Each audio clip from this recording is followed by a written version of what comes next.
After 4 weeks of grueling debates, lawmakers have wrapped up this year's regular legislative session. New developments and construction projects such as this pedestrian crosswalk will increase tourism and bring more revenue to businesses here in the downtown Baton Rouge area. Projects to expand the interstate from 2 lanes to 4 lanes have been underway since the beginning of last year.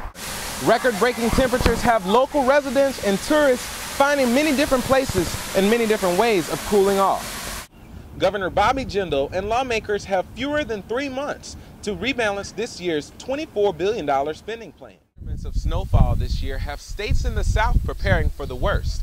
Here in Louisiana, what you're looking at right now is one of the first barges to actually flow down the Mississippi River since the river has crested after the opening of the Marganza Spillway.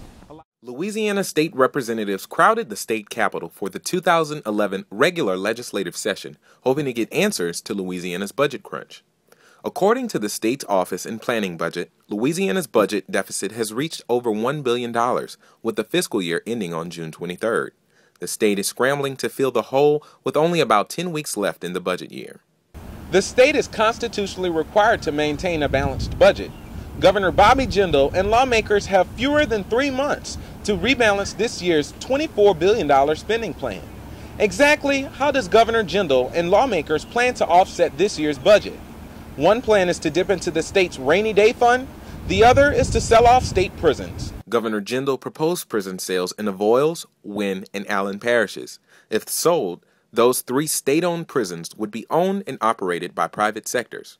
The money from the prison sales would generate over $85 million to plug the state's deficit, allegedly preventing cuts in education and health care, services like Medicaid, which currently assist more than 1 million Louisiana residents. The governor also plans to charge college students an additional $98 million on top of tuition increases. A Louisiana representative from Governor Jindal's cabinet, Stephen Mitchell, says the prison sales would save the state's money while generating funds for health care and education. We have budget deficits in education and, like I said, health care. So instead of getting these cuts in education and health care, which are important to our older citizens and our youth to create a more vibrant economy in Louisiana, we can dedicate those funds to those 2 very important areas. And, the prisons are going to be taken care of because these are going to be private entities that have experience in working with privatizing prisons. So it's not a crap shot. This is something that's going to be good for the state of Louisiana.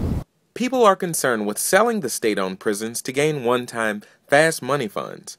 Selling the prisons will lead to eliminating over 918 prison jobs. But many are concerned about what the state will do when next year's budgets arise.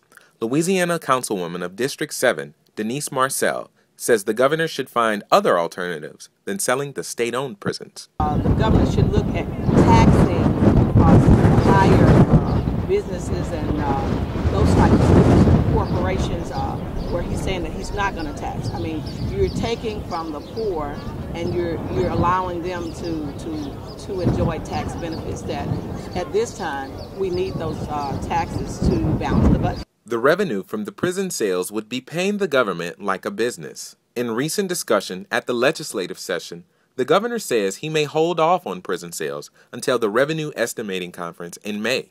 He goes on to say the REC could see higher revenues that legislators might want to use to help support health care and higher education. If this happens, the prison sales won't be needed. This is Dwayne Grant reporting, WSU News.